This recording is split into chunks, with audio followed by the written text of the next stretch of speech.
Hey there riders, Moto Journo Kris here. I'm at the Daytona 660 Australian launch for mcnews.com.au and we're just about to jump on the bikes and spend a day riding them. I wanted to talk about why we're seeing a Daytona 660 in the form we're seeing as a previous Daytona 675R owner. It's an interesting little proposition because a lot of people are complaining we're not getting a full super sport version of the bike. This is a sports version, and what that basically means is it's competing in the 650 class. We're not getting the fully adjustable forks. We're not getting a super duper electronic system like we'd expect on a $20,000 or $25,000 bike, but we're actually getting quite an impressive electronic system there anyway.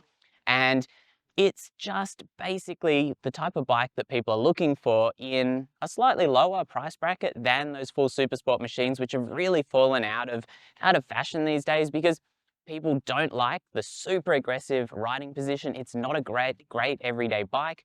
Whereas something like this with the taller handlebars, I'm guessing it's going to be more forgiving suspension and just an ergo that's more suited to day-to-day use is going to be a winning proposition. And of course, these are under 15 grand here in Australia, and they are going to be taking it to options, mainly the parallel twin options, which do get complaints about being a little bit generic. And this is the only triple in this sports category. And as a result, there's going to be a lot of appeal for these bikes. Beautiful Triumph build quality. Obviously, it is on the more basic side of things as far as the Triumphs that we're seeing. These are available in a LAMS and a full power version. And as you can imagine, that has meant that the LAMS or the beginner kind of styling of the bike or the loadout of the bike is also carried across to the full power version. But a huge complaint with Triumph only bringing in LAMS versions of the 660 previously has been covered in the Daytona, and there's a little bit of rumor that perhaps we'll be seeing some more full power versions of the other variants in the future, which would be very cool to see as well. So as far as the unique selling propositions of the Daytona 660, we're seeing the triple cylinder engine, obviously about 90 horsepower, which is pretty good in the full power version. And for the LAMS riders who want the best performance you can get, these are almost, I believe, 52 horsepower. So these are at the absolute limit of what you can get from a power to weight ratio LAMS motorcycle. They are about 201 kilos fully fueled, so a little bit on the heavier side than some of the parallel twins. However, I think you'll find that the power to weight ratio certainly justifies that.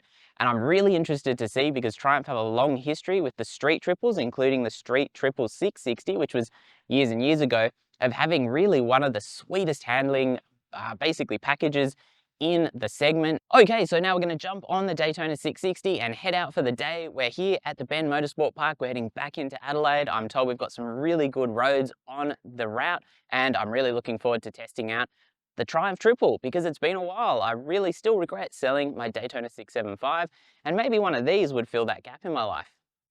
Okay, so we've just finished a great day's riding on the new Daytona 660. I started on the LAMS bike, which I think was a good choice. Absolute stonker for a restricted machine. And to be honest, I felt like that restriction only became really noticeable right up at about 170 or so Ks an hour and trying to go past that point, which for a learner bike, and I would say even for a lot of riders, is probably more than enough top speed, because up to that point, it is an absolute beaut.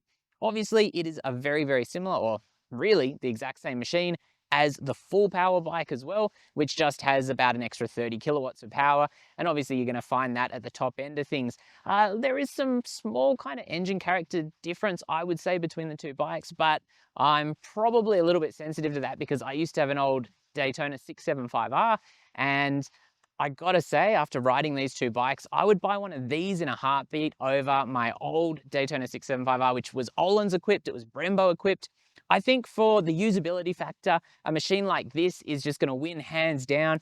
It's way more comfortable. Obviously, balancing the sportiness factor with those bars and the seat position and the foot pegs is really important. It can't be just a naked bike with fairings, but it also can't be the full super sport ergo, which is just too uncomfortable. It's backbreaking, really punishing for the general rider.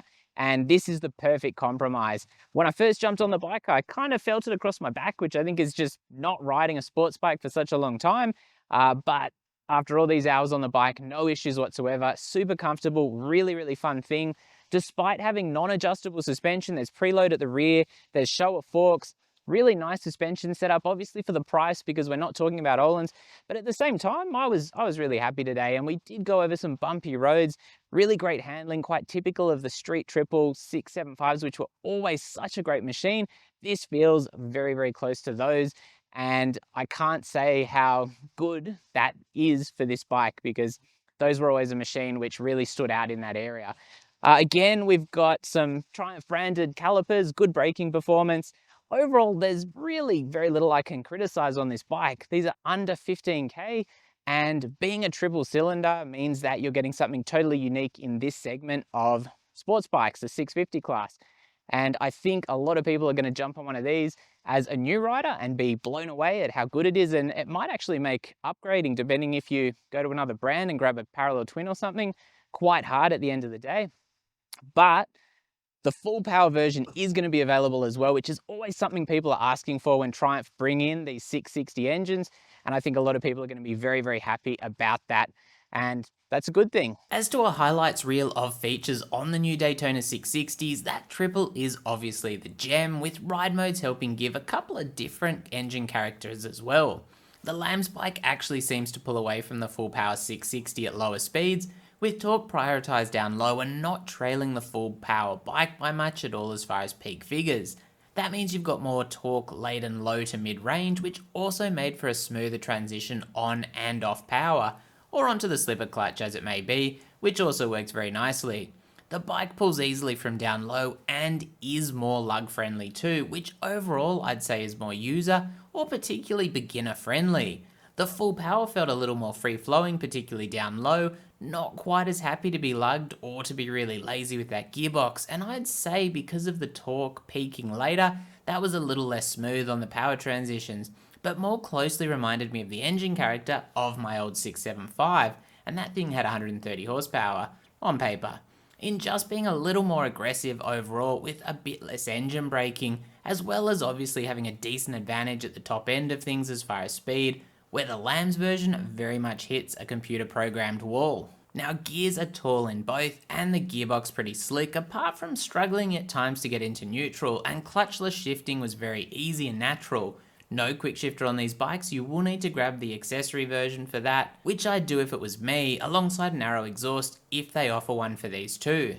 Electronics are solid with ride modes including ABS and traction control, plus a TFT and LCD combined dash. Mobile phone connectivity is an accessory, and the switch blocks make for easy navigation of your settings, nice and intuitive. The mode button is its own thing too, making for particularly easy use on the fly. The 810mm seat height is also a fair bit lower than the old Daytona, but you've still got a fairly tight seat to peg ratio, and unlike on my 675 which fit like a glove, I didn't quite so perfectly lock in between the pegs and the tank on the 660s. The taller bars though are exactly what I found myself wanting on the 675 when I sold it, finding the seating position just too punishing. Comfort is good for 60 to 90 minutes I'd say, and I had a Triumph comfort seat all those years ago that was pretty amazing for long rides, with a low seat available for these as well as a comfort option. Handling is pretty sweet, if not at the level of the modern street triples or my old Öhlins equipped 675, although it's been years since I rode either of those two options. Not unexpected with the price difference to the STR or STRS really, nice and neutral overall, capable over the vast majority of conditions. I think the front end was the culprit here too of not quite matching up, especially trailing the front brakes hard and deep into off-camber corners, but Triumph aren't going to offer a bike to equal the Street Triple R for almost 4K less, it just wouldn't make sense. So there's no Brembos here, which is no real surprise either, but the brake setup is pretty solid, especially combined with those Michelin Power 6 tyres. Less bite than the Brembos, but pretty good power and feel, the rear being more stability and low speed control than outright power. On the Daytona 660 being a sports bike and replacing the old Super Sport Daytona 675, this was pretty clearly the only way the model line would continue, and I don't think the evolution is a bad thing. Regardless of people online claiming loudly that they'd buy a Super Sport, sales in that category have been in the toilet for quite a while, with 1000cc superbikes not far behind. I think I owned my Daytona 675 for 6 or 7 years in total, and I'd say the Daytona 660 is a worthy but quite different successor, being far more in line with what I'd actually want in a bike today, granted as an older rider, as well as obviously having significantly wider appeal to a much greater swathe of riders, including beginner riders. So don't forget to check out the full written review at mcnews.com.au and stay safe out there.